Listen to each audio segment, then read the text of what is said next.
ஸ்ரீமதி ராமானுஜாய நமः. வசுதேவசுதம் தேவம் கம்சச்சாணூரமர்தனம் தேவகீ பரமானந்தம் கிருஷ்ணம் வந்தே ஜகத்குரும். நாள்தோறும் பகவத்கீதையில் நம்ம 3வது அத்தியாயத்தில் போயிருக்கோம். இந்த 3வது அத்தியாயத்தில் 32 ஸ்லோகங்கள் வரைக்கும் பார்த்தாச்சு. இதில் 33லேருந்து 43வது ஸ்லோகங்கள் வரைக்கும் ஞான யோகம் செய்கிறதுனால எவ்வளோ கஷ்டம்னு பகவான் சொல்கிறாரு. அதாவது இந்த அத்தியாயத்தினுடைய பேர் சொல்கிற மாதிரி கர்மயோகத்தை பற்றி தான் இந்த அத்தியாயம் முழுக்க சொல்லிட்டு வராரு. இதனால் கர்மயோகம் செய்யணும், இதனால் கர்மயோகம் சிறந்தது அப்படின்ட்டுலாம். அது சொன்னால் மட்டும் பத்தாது. ஞான யோகம் ஏன் செய்ய வேண்டாம்னு நான் சொல்கிறேன்னு பகவான் சொல்ல வேண்டாமா? ஏன்னா அர்ஜுனன் என்ன நினைக்கிறான், நான் இப்போ இந்த சண்டை போடுறதுன்றது என்னோட கர்மம், அதை விட்டுட்டு நான் ஞான யோகத்தை செய்ய போகிறேன் அப்படின்னு சொல்கிறதுனால தான் பகவான் உனக்குன்னு இருக்கக்கூடிய கடமையை விடக்கூடாது, அந்த கர்மயோகத்தை செய்யணும்னு சொல்கிறாரு. ஆனால் அதே சமயத்தில் ஞான யோகத்தை ஏன் செய்யக்கூடாதுன்னு சொல்லணும் இல்லையா பகவான்? அதுக்காக தான் 33வது ஸ்லோகத்துலேருந்து ஆரம்பித்து ஞான யோகம் செய்யறதுல எவ்வளோ கஷ்டங்கள் இருக்குன்னு சொல்கிறாரு. அதில் நம்ம 34வது ஸ்லோகம் வரைக்கும் பார்த்துருக்கோம். இன்னைக்கு 35வது ஸ்லோகம். ஸ்ரேயான் ஸ்வதர்மோ விகுணஹ பரதர்மாத் ஸ்வனுஷ்டிதாத் ஸ்வதர்மே நிதனம் ஸ்ரேயः பரதர்மோ பயாவஹ. இப்போ பகவான் இது வரைக்கும் எல்லாம் சொன்னதை வச்சு பார்க்கும்போது நமக்கு ஒரு சந்தேகம் வரலாம். ஞான யோகம் கஷ்டம்னு சொல்கிறாரே, கர்மயோகத்தில் கூட கஷ்டங்கள் இருக்குமே? ஏன்னா கர்மயோகன்றது எல்லாமே செயல்பாடு தான், நிறைய செயல்கள் செய்கிறோம்.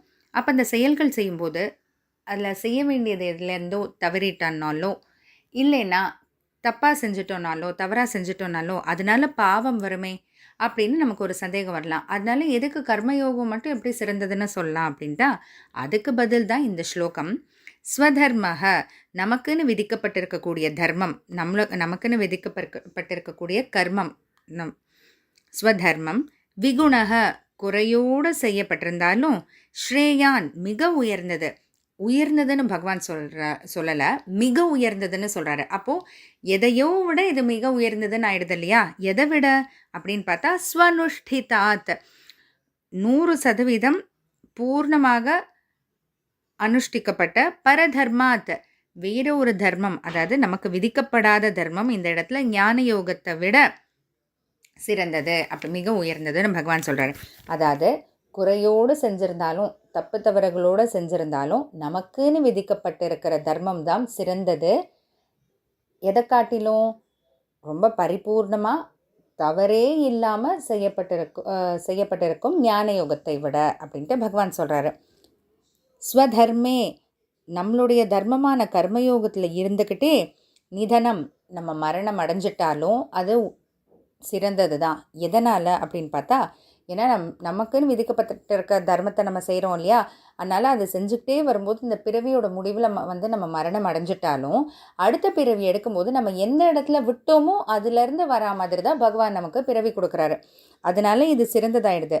ஆனால் இது பரதர்மோ பயாவக, நமக்கு தெரியவே தெரியாத பழக்கமே இல்லாத ஞான யோகத்தை எடுத்துக்கிட்டோன்னா நமக்கு பயம்தான் வரும். ஏன்னா ஐயோ என்ன தப்பாக செஞ்சிடுவோமோ, தப்பாக செஞ்சால் அதனால என்ன ஆகுமோ அப்படின்னு. அதனால் பகவான் என்ன சொல்கிறாரு, உனக்கு பழக்கப்பட்டிருக்கக்கூடிய கர்மயோகத்தையே செய், உனக்குன்னு விதிக்கப்பட்டிருக்கிற தர்மத்தையே செய்.